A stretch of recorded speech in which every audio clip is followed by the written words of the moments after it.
Livro O Restabelecimento do Governo de Deus, Dong Yulan, capítulo 5. Tema desta semana, a vida normal da Igreja.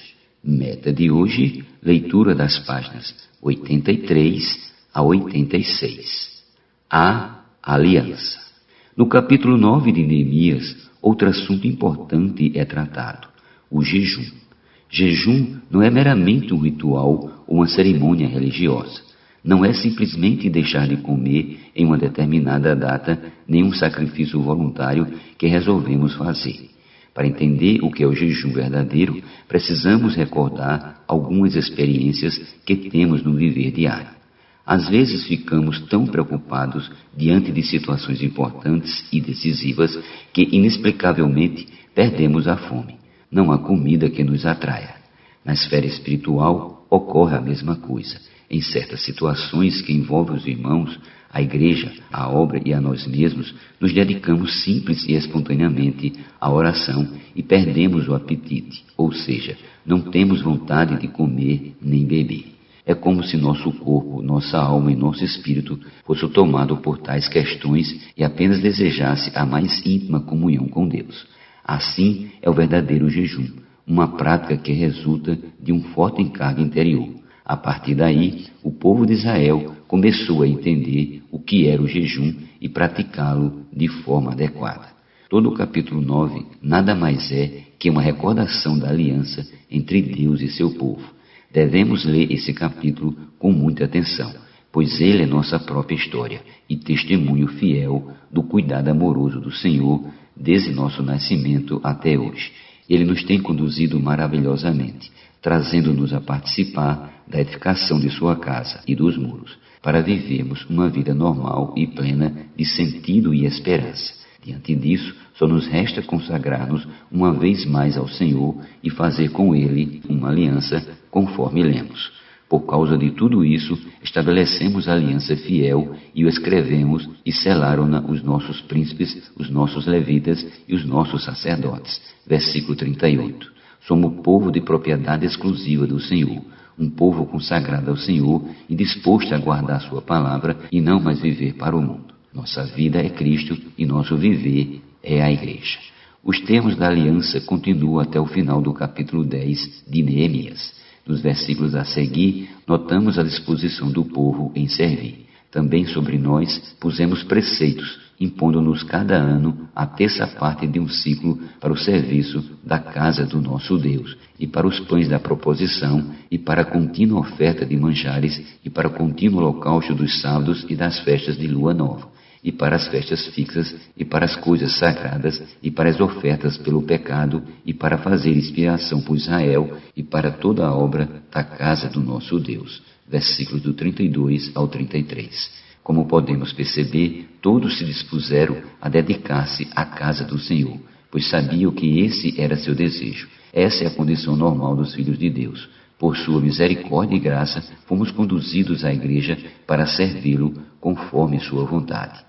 Não pertencemos ao mundo nem a nós mesmos. Fomos comprados pelo precioso sangue de Cristo para sermos feitos filhos e servos de Deus. Quanta gratidão há em nosso coração!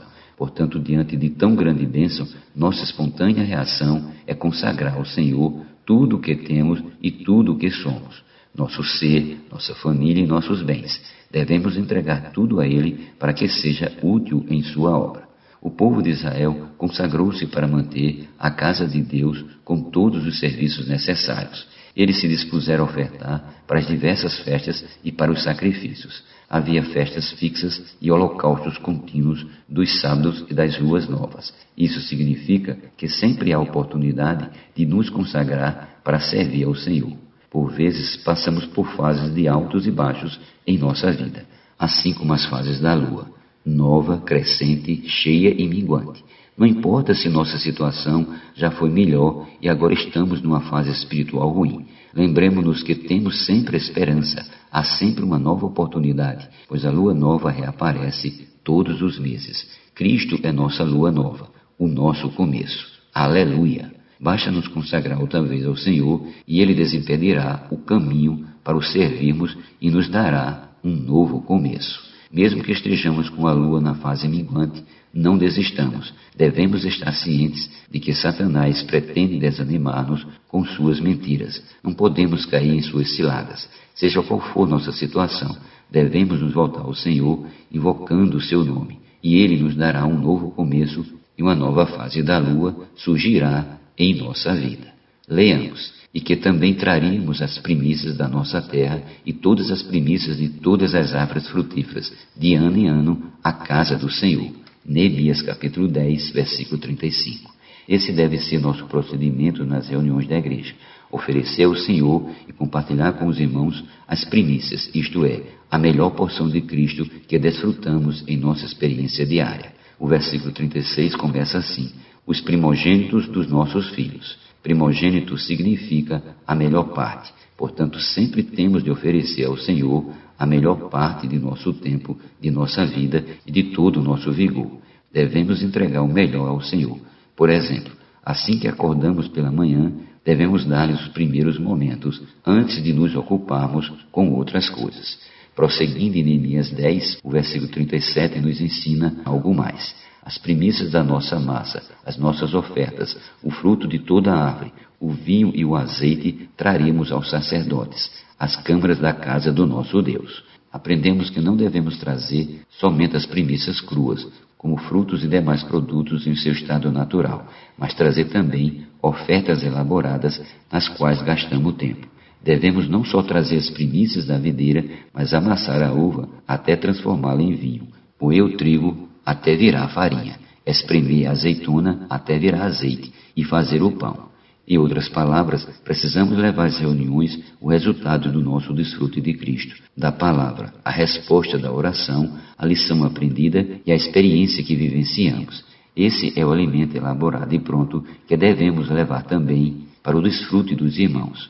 Não devemos levar somente a farinha crua, mas o pão pronto, para saciar os famintos. Não leve somente a uva, mas o vinho, para alegrar os que estão tristes. Resumindo, leve para a reunião da igreja, para a comunhão com os irmãos, o fruto de sua comunhão diária com o Senhor.